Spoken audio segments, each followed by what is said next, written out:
Bon, je tiens à vous redire le plaisir que j'éprouve une nouvelle fois à vous voir ici rassemblés pour notre quatrième manifestation nantaise. Je dirais que je suis, moi, malgré la période actuelle, en proie tout de même à un certain optimisme. Parce que l'on voit, de façon, me semble-t-il, assez claire, alors on est un peu moins nombreux que nous ne l'étions la fois dernière. Il y a des conditions exogènes qui sont la pluie, le climat, je ne sais quoi, ou les occupations diverses et variées les uns et les autres. Mais ce qu'il faut souligner, c'est qu'au niveau national, les patriotes se réunissent, je crois, aujourd'hui dans 16 villes de France. À Paris, on aura les chiffres ce soir, on verra les images, mais ils atteignent désormais, je crois, les 500 participants à chaque fois. Donc évidemment, tout ça donne des raisons d'un certain optimisme que j'assume assez volontiers devant vous. Je salue d'ailleurs à ce titre les gens qui ont participé aujourd'hui à ce rassemblement et qui n'étaient pas forcément présents la fois dernière.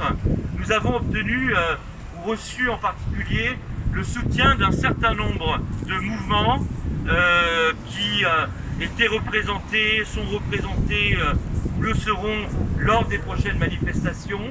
J'ai en particulier le plaisir de vous informer que j'ai reçu hier par téléphone le soutien de M. Lomo, qui est le responsable régional de Debout la France, le parti de Nicolas Dupont-Aignan, qui est par ailleurs membre du Conseil national de Debout la France.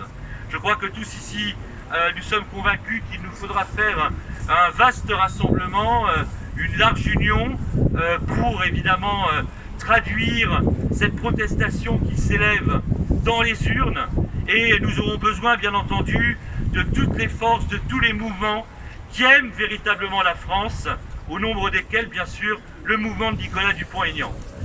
Par ailleurs, nous avons également le soutien, il sera là, je pense, la prochaine fois, de M. Pascal Gana, qui est le président du groupe Alliance pour les Pays de la Loire, le quatrième groupe, excusez-moi, j'ai oublié de préciser, le groupe Alliance pour les Pays de la Loire au Conseil régional des Pays de la Loire, qui est le quatrième groupe au Conseil régional et qui pèse de par sa sensibilité politique dans notre région. C'est un patriote convaincu, un souverainiste convaincu. Bref, nous sommes en train, et il faut voir là l'œuvre de Florian Philippot qui, pour ceux qui suivent ces rassemblements parisiens, les rassemblements qui ont lieu autour de lui, s'emploie à faire venir des personnalités extérieures issues de différents mouvements souverainistes. Nous sommes véritablement de ce point de vue-là, bien qu'il n'y ait pas eu encore, certes, de traduction dans les urnes, en train de commencer à gagner un pari pour la France. Je tiens également à remercier, parce que ces Français qui ne sont pas forcément encartés dans les mouvements politiques sont aussi, bien sûr, de véritables patriotes. Je tiens à remercier notamment les associations apolitiques qui participent à nos rassemblements, notamment l'association dont nous avons entendu pour le deuxième samedi consécutif la responsable, je vous chercher madame, prendre la parole. Au fond, et malgré la période que nous traversons, eh bien, je dirais que nous avons des raisons d'espérer. Et Florian Philippot le dit souvent, ne restez pas seuls, ne restez pas isolés, alors que la situation actuelle, eh bien, y accule, il faut bien le reconnaître.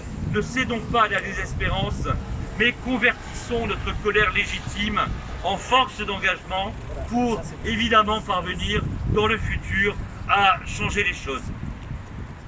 Nous mesurons en réalité, rassemblement après rassemblement, le fait que, malgré encore une fois la situation, les Français que nous sommes restent prêts à se mobiliser, à se soulever contre ces puissances abjectes qui sont les puissances gouvernementales, des puissances supranationales, des puissances financières qui tentent de les mettre à genoux. Eh bien, nous sommes Français, nous sommes libres et nous refusons, bien entendu, le sort qu'on prétend nous faire. Car c'est ici la France, une nation millénaire, une nation dont le nom désigne, je le disais la dernière fois où je le rappelais, la liberté qui est chérie de son peuple. Cette liberté qui a été si chèrement gagnée au cours des guerres, des victoires que nous avons remportées, militaires. Olivier évoquait cette terrible période de l'occupation. Il faut évidemment se rappeler, et nous sommes, tu le faisais remarquer Olivier, au pied d'un monument hautement emblématique, la glorieuse résistance dont la France a été capable lors de l'occupation nazie. Nous avons toujours, nous autres Français, été capables également, lors de mouvements et de combats sociaux, de lutter pour gagner des libertés. Nous le disions il y a 2 ou 3 samedis, les libertés, elles sont chères à gagner, mais lorsque nous les perdons, eh bien, nous risquons bien sûr de ne jamais les récupérer. Alors bien sûr, c'est pourquoi le mouvement que nous sommes en train de constituer, samedi après samedi, qui se constitue, je le répète, dans de nombreuses villes de France, et en réalité de plus en plus, est extrêmement important, parce que c'est un mouvement qui signifie que nous n'entendons pas nous voir privés de liberté qui a été si chèrement gagnée. L'ennemi d'aujourd'hui, ça a été dit également par le jeune homme qui a pris la parole tout à l'heure, le très jeune homme, voilà, je vous cherchais.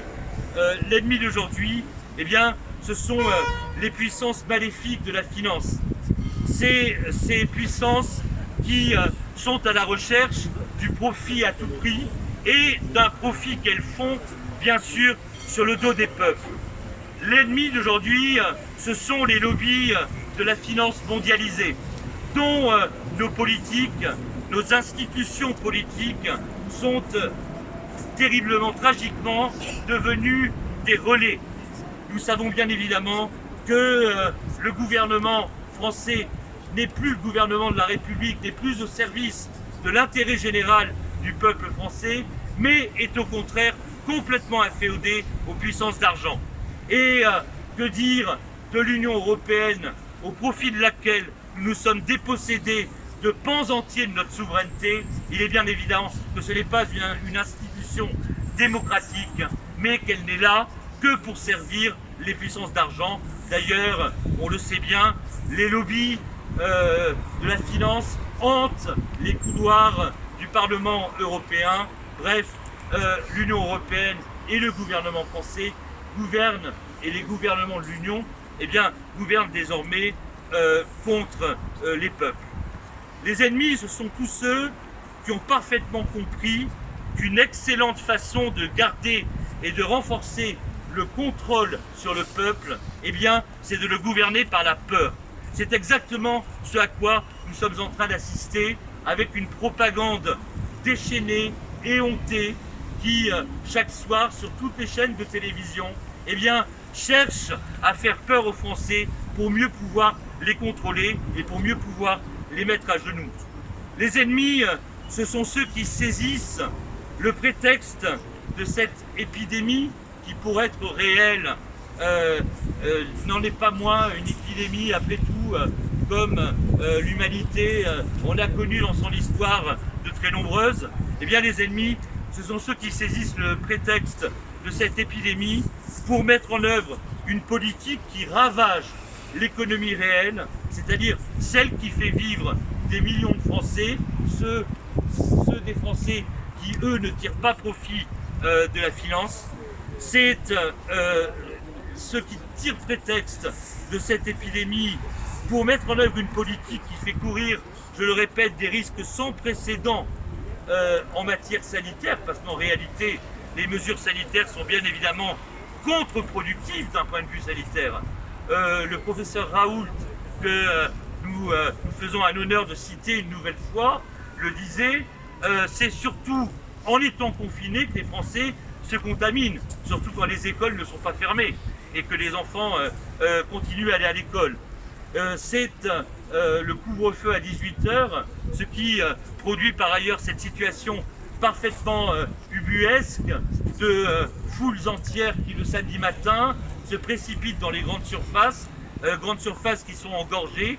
Bref, les mesures prétendument sanitaires du gouvernement eh bien, sont en réalité des mesures qui sont contre-productives d'un point de vue sanitaire. Les ennemis, c'est enfin ceux qui organisent une politique, ce sont les mêmes qui organisent délibérément une régression sans précédent depuis au moins plusieurs décennies de nos libertés et de nos droits fondamentaux, et qui lui imposent donc des mesures qui sont, je le répète également, totalement attentatoires à nos libertés les plus fondamentales. Nous aurons droit sans aucun doute à un troisième confinement, ce n'est sans doute qu'une affaire de jour, mais le couvre-feu à 18h est déjà en lui-même un confinement, et bien sûr, il faut s'attendre à ce qui sera encore pire, c'est la perspective du passeport sanitaire. Donc cela justifie bien entendu que nous amplifions la mobilisation.